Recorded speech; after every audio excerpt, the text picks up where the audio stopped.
दोस्तों आप देख रहे हैं मेरा यूट्यूब चैनल पूजा स्मार्ट स्टडी। आज हम डिस्कस करने वाले हैं पॉलिनेशन क्या है, परागण की क्रिया क्या है, परागण के प्रकार क्या होते हैं, जल द्वारा परागण क्या होता है, कीट द्वारा परागण क्या होता है, वायु द्वारा परागण क्या होता है। इन सभी के बारे में A to Z डिस्कस करेंगे। ठीक है, आइए दोस्तों हम डिस्कस करते हैं कि परागण क्या होता है। परागण में मैं बता दूं आपको कि जब परागकण पराग कोश से निकलकर मादा जायांग के वर्तिकाग्र तक पहुंचता है तो यह क्रिया क्या कहलाती है, परागण कहलाती है।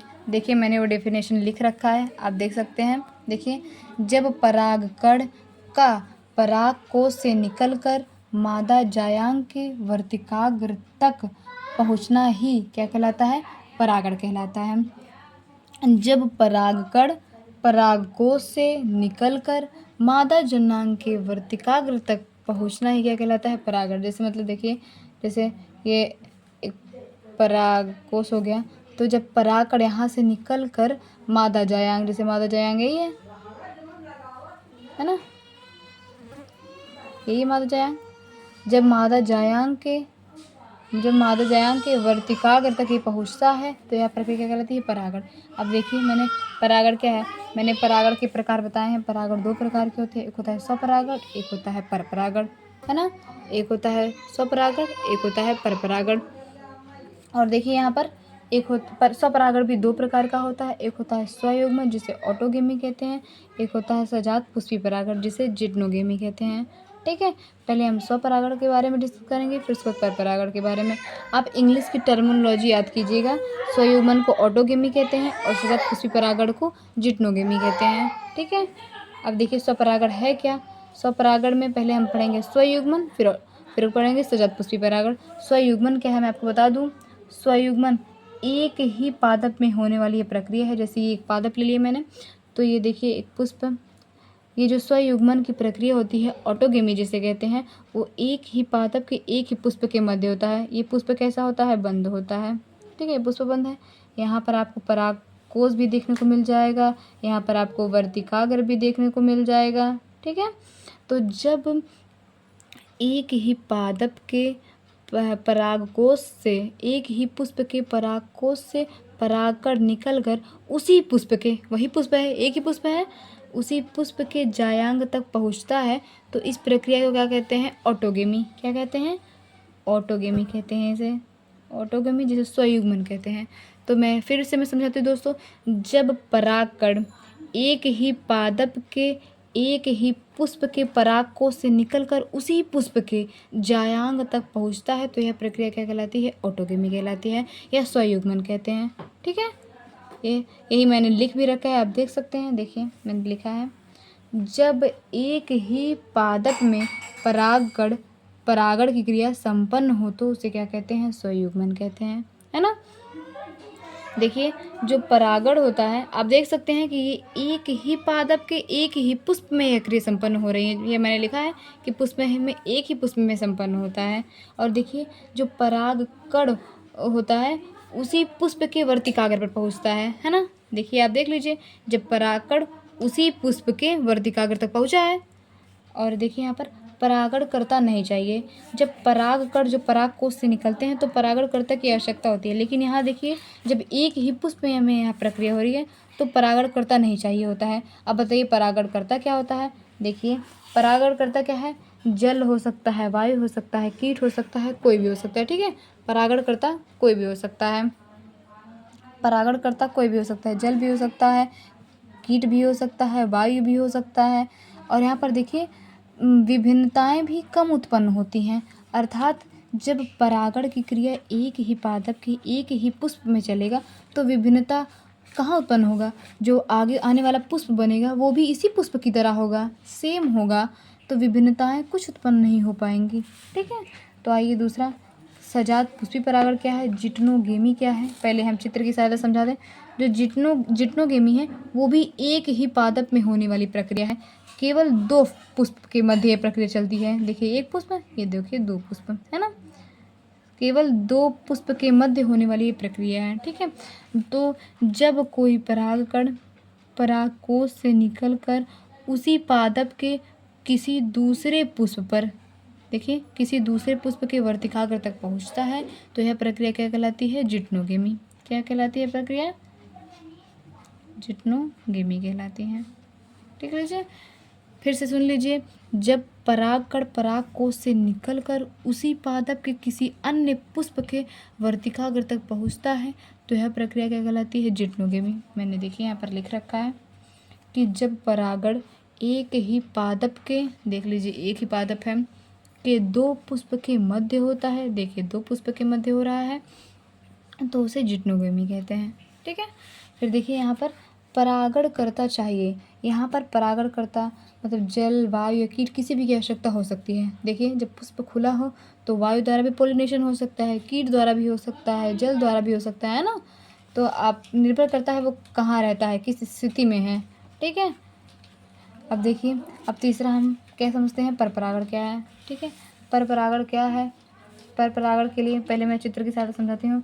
परपरागण दो अलग अलग पुष्प में होने वाली ये प्रक्रिया है। ठीक है, जैसे ये एक अलग पुष्प है, ये पुष्प है, यहाँ ये दूसरा पुष्प है। ठीक है, तो देखिए जब परागकण परागकोश से निकल कर, ठीक है, फिर सुनिए, जब परागकण परागकोश से निकल कर उसी जाति के दूसरे पुष्प पर, उसी जाति का मतलब ये गुलाब का पुष्प फूल है या गुलाब का पौधा है तो ये भी गुलाब का ही पौधा होना चाहिए। ठीक है, जब परागकण परागकोश से निकलकर उसी जाति के किसी दूसरे पुष्प पर के वर्तिकाग्र पर पहुंचता है तो यह प्रक्रिया क्या कहलाती है? परपरागण। क्या कहते हैं? जिनोगेमी।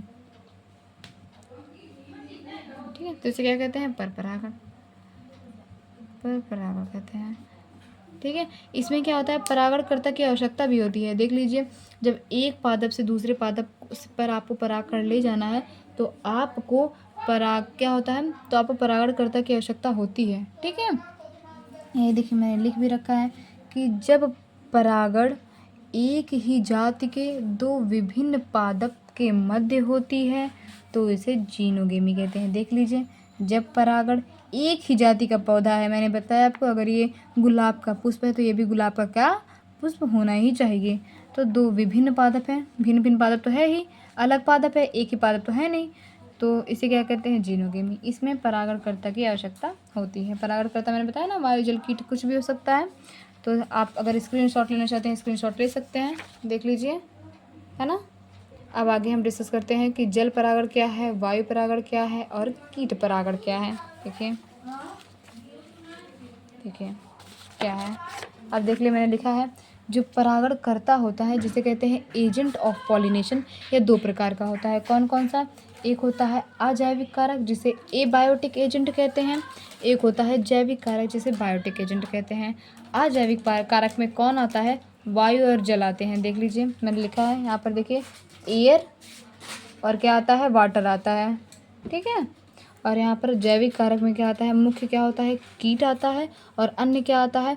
पक्षी द्वारा भी परागण हो सकता है, पशु द्वारा भी परागण हो सकता है, और चींटी द्वारा भी हो सकता है, चमगादड़ द्वारा भी हो सकता है। मतलब परागण की क्रिया किसी भी पशु द्वारा आप करा सकते हैं, पक्षी हो या पशु हो, चींटी हो, चमगादड़ हो आदि है, इन सभी के द्वारा परागण क्रिया हो सकती है। लेकिन मुख्य क्या है? कीट। कीट द्वारा आपको ज़्यादा परागण की देखने को मिलेगा। कीट में भी कौन? मधुमक्खी द्वारा। मधुमक्खी द्वारा परागण की क्रिया सबसे अधिक होती है। आज हम इन्हीं तीन परागणकर्ता के बारे में डिस्कस करेंगे। एक होता है वायु द्वारा और जल द्वारा परागण कैसे होता है, और कीट द्वारा परागण कैसे होता है, इनकी विशेषताएं क्या है, ये परागण की क्रिया कैसे संपन्न करते हैं। आइए देखिए, पहले हम वायु परागण के बारे में डिस्कस करते हैं। वायु परागण क्या है? इसमें क्या होता है? परागकण वायु द्वारा ट्रांसफ़र हो तो उसे क्या कहते हैं? एनीमोफिली। अगर वायु परागण की क्रिया हो रही है तो उसे, उस विधि को क्या कहते हैं? एनीमोफिली कहेंगे, है ना। वायु परागण की क्रिया को एनीमोफिली कहते हैं। यहाँ पर देखिए, जो वायु परागित पुष्प की क्या होती है विशेषताएं, आप देख लीजिए कौन कौन सी है वायु परागित पुष्प की विशेषताएं क्या है। इसमें देखिए, जो पुष्प जो वायु द्वारा परागित पुष्प होते हैं उनके पुष्प आकर्षक नहीं होते हैं, और इनमें क्या होता है? पुष्प में मकरंद भी, नेक्टर भी नहीं होता है। अब मकरंद क्या है? मकरंद कीटों का भोजन है। इसमें जब कीट द्वारा परागण होता नहीं है तो इसमें नेक्टर भी नहीं होता है। इसमें परदार वर्तिकाग्र पाया जाता है। परदार वर्तिकाग्र मतलब जो वर्तिकाग्र होता है बहुत लंबे लंबे होते हैं, है ना, जिसे टेसल कहते हैं। हाँ, होता है, जिससे वो परागकण, जब वायु में परागकण आ रहा है तब वो क्या होता है? तो वह परागकण को क्या करते हैं? अट्रैक्ट करते हैं, आप बोल सकते हैं पकड़ते हैं, कैच करते हैं। ये पर्दार वर्तिकाग्र का कार्य होता है ना, ये पर्दार वर्तिकाग्र का कार्य होता है। देखिए नीचे आप यहाँ पर, इसमें जो परागकण होते हैं वो हल्के होते हैं, शुष्क होते हैं और असंख्य होते हैं। क्यों होते हैं? क्योंकि जब वायु चलती है तो वायु में वही उड़ सकते हैं जो बहुत हल्के हों, इसीलिए इसे परागकण कैसे होते हैं? हल्के होते हैं। और शुष्क क्यों होते हैं? ताकि हवा के एक झोंके में ही वो कई किलोमीटर की दूरी तय कर लें। और असंख्य होते हैं, असंख्य इसलिए होते हैं कि हो सके कि रास्ते में ही जाते जाते कुछ परागकण क्या हो जाए, गिर जाए या इधर उधर चले जाएँ, तो इसीलिए असंख्य बनते हैं। असंख्य की संख्या में, हजारों की संख्या में परागकण बनते हैं और निकलते भी हैं ताकि वह अपने पादप पे पहुंच जाएं। जैसे है मक्का, मक्का का पौधा है, उससे क्या होता है कि मक्का में क्या होता है? वायु द्वारा परागण होता है। मक्का है, गेहूँ है, चावल है, ये सबसे ज़्यादा इम्पोर्टेंट है। आप ये लाइन जरूर याद रखिए कि जो वायु द्वारा परागण होते हैं, वायु द्वारा परागित जो पुष्प होते हैं वो हल्के होते हैं, शुष्क होते हैं और असंख्य होते हैं। ठीक है, जैसे है मक्का है, गेहूँ है, चावल है, ये इन सभी में क्या होता है? वायु द्वारा परागण की क्रिया संपन्न होती है। आइए देखिए कीट द्वारा परागण क्या है। जो कीट द्वारा परागण होता है उसे इंटोमोफिली कहते हैं। वायु परागण क्या कहते हैं? एनिमोफिली कहते हैं। और कीट परागण क्या कहते हैं? इंटोमोफिली कहते हैं। ठीक है, इसमें क्या होता है? जो कीट द्वारा परागण की क्रिया संपन्न होती है, जब कीट परागण है तो यहाँ पर देखिए जो सर्वाधिक परागण होता है वो कीटों द्वारा ही आपको देखने को मिलेगा। और कीट परागण में भी किससे? मधुमक्खी के द्वारा। मैंने बताया आपको कीट परागण सबसे ज़्यादा मधुमक्खी के द्वारा ही होता है।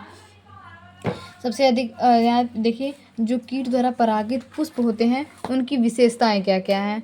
देखिए वो पुष्प आकर्षक पुष्प होंगे, मतलब रंगीन होते हैं ताकि वो कीटों को परागण के लिए आकर्षित करें। और पारितोषिक होते हैं, पारितोषिक मतलब रिवार्ड होता है। जैसे मैं बताऊं आपको, ये जब परागकण को ले जाते हैं मतलब कीट, तो इसके बदले में पुष्प उसे मकरंद दे देता है। मकरंद मतलब नेक्टर देता है जो कीटों का भोजन होता है, और साथ ही उसे रहने के लिए स्थान भी देता है अपने पुष्प में।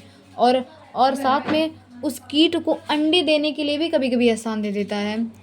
तो इसके बदले में यही रिवार्ड होता है। आप बोल सकते हैं पुरस्कार, बोल सकते हैं कि आप मेरा काम कीजिए मैं भी आपको कुछ रिवार्ड दूंगा। तो इस प्रकार से क्या करते हैं? पुष्प भी क्या होता है? कीट जो होते हैं, इन कीटों के लिए भी पुष्प क्या होते हैं? रिवॉर्ड देते हैं। जब वो उनका पराग कर ले जाते हैं तो यह भी उसके बदले में क्या देते हैं? नेक्टर देते हैं, मकरंद देते हैं। देखिए मैंने नीचे लिखा है कि पुष्प में मकरंद नेक्टर भी उपस्थित होता है जो कीटों का भोजन होता है, उसके बदले में यह उसे देते हैं। और ये जो परागकण होते हैं जो कीट द्वारा परागित होते हैं वो चिपचिपे होते हैं।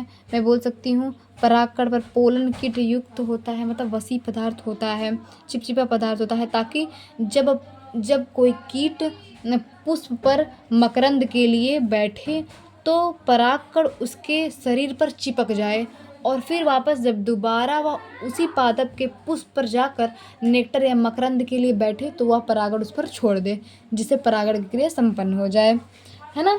तो आप देख सकते हैं। अब इसमें मैं नाम किसका लिखूं कीट परागण के लिए, क्योंकि बहुत सभी पौधों में कीट द्वारा ही परागण होता है, अधिकांश पौधे में। अब देखिए जल परागण क्या है। जल परागण को हाइड्रोफिली कहते हैं। क्या कहते हैं? हाइड्रोफिली।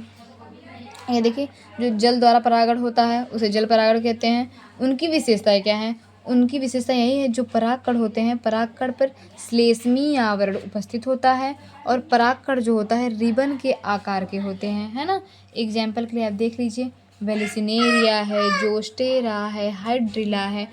इन पौधों में परागण की क्रिया जल द्वारा होती है क्योंकि ये जल में होते हैं, जल में ये पादप पाए जाते हैं। वेलिसिनेरिया है, जोस्टेरा है, हाइड्रिला है, ये सब जल में पाए जाते हैं, इसलिए इनमें जल द्वारा परागण होता है। जल में इनके परागण गिर जाते हैं और ये तैरते हुए दूसरे पादप के पुष्प पर पहुंच जाते हैं।